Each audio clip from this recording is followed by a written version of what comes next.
네, 반갑습니다. 치킨스탁TV입니다. 자, 우리가 회사의 영업보고서들을 분기마다 확인할 수 있었죠. 그래서 그때 우리가 회사 영업사항과 실적을 확인할 수 있었습니다. 그런데 이게 회사마다 누구는 성적이 주기적으로 잘 나오거나 혹은 안 나오거나 하는 시기가 있다고 하면 어떻겠습니까? 어떤 경우에 그런지 한번 알아보도록 하겠습니다.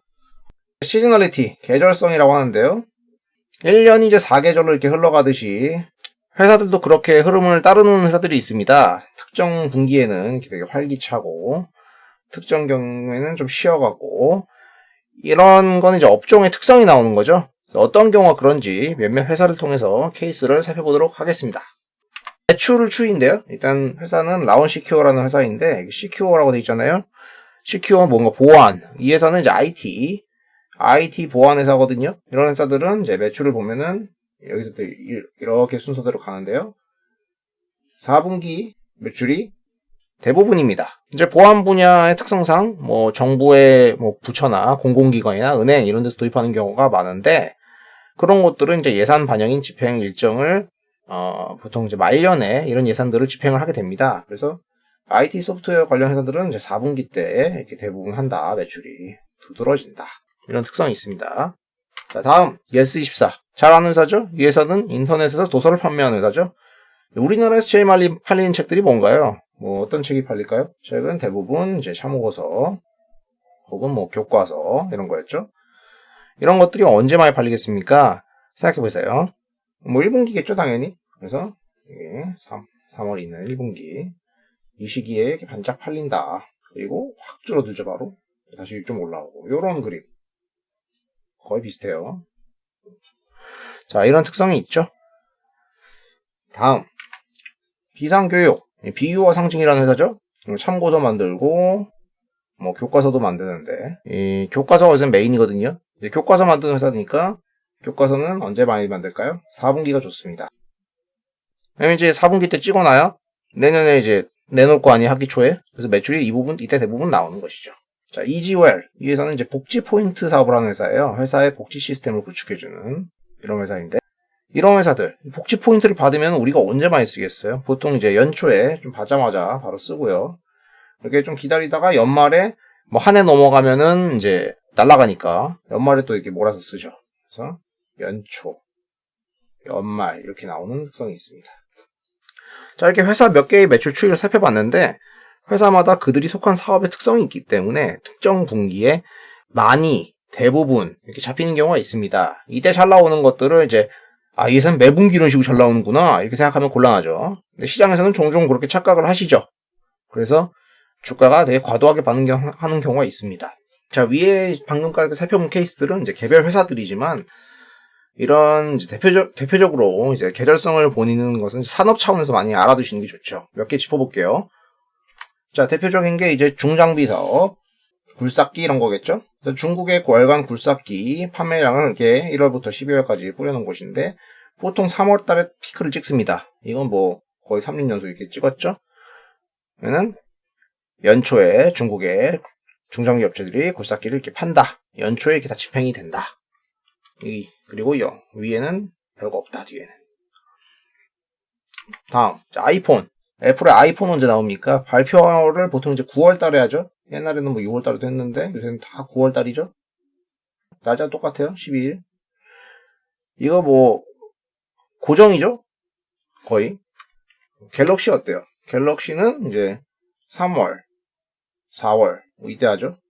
그리고 가을쯤 되면 이제 9월 달에 8, 9월 달에 노트 나오죠. 노트. 이런 것들은 이제 이런 IT 회사들의 신제품 사이클 이런 건 이제 뭐 거의 연례 행사 됐죠. 그래서 언제 해당 관련 회사들이 바쁜지 미리 알 수 있다.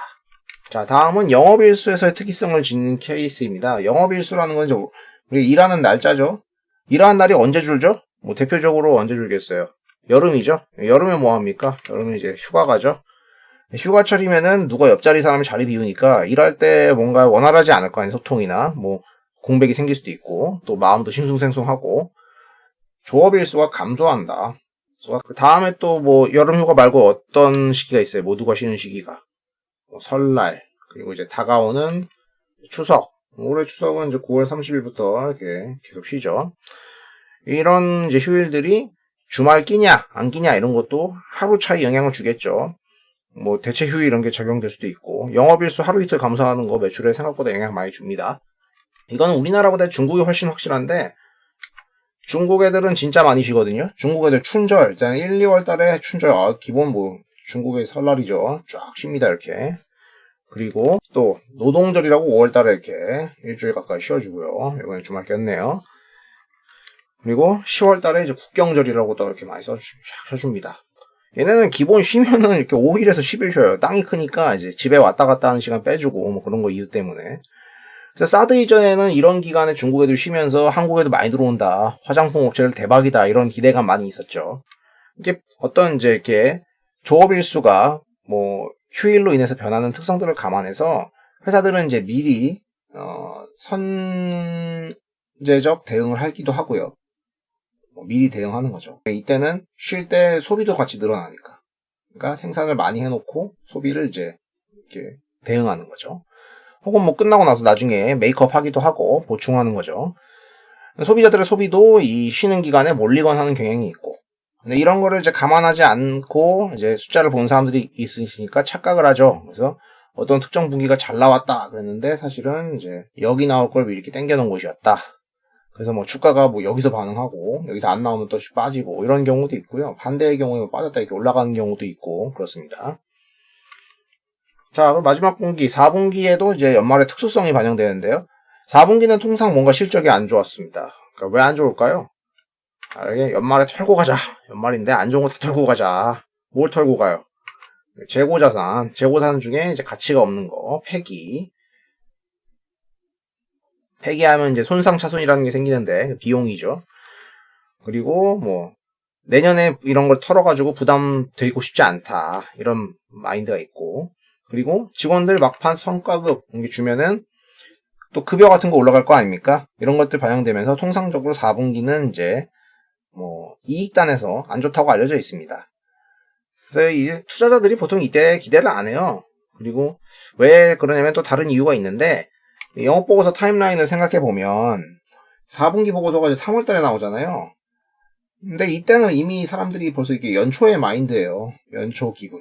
그러니까 뭔가 긍정적 전망이 되게 있죠. 그러니까 뭐 꿈과 희망이 부풀어가지고 4분기가 안 좋더라도 별 관심이 없다 애초에. 그리고 이때 나오는 게 이제 사업보고서인데, 사업보고서는 이제 이때 1분기, 2분기, 3분기는 각 분기별로 나오는데 이때는 다 합쳐져서 나와요. 그래서 3분기 거에서 4분기 거 빼줘야 되거든요. 근데 그 계산하려고 그러면은 귀찮다. 뭐 이런 이유도 있습니다. 자, 이렇게 회사들이 1년 동안 어떤 이제 속한 업종의 특성 같은 것들을 이나 아니면 뭐 영업일수에 영향을 준 요인들 때문에 이렇게 변화가 있을 수 있고, 이런 특성들을 잘 이해하고 있으면은 어떤 분기에는 성적이 잘 나오고 어떤 분기에는 안 나오는 거를 뭐 내가 예상할 수도 있고, 뭐 아니면 이제 시장에서 만약에 그걸 잘 모르고 오버액팅을 한다 그러면은 나한테 되게 유리하게 이용할 수가 있겠죠. 자, 이런 부분을 감안하셔가지고 회사를 보실 때 판단하시면 될 것 같습니다. 자, 지금까지 치킨스탁TV였습니다. 감사합니다.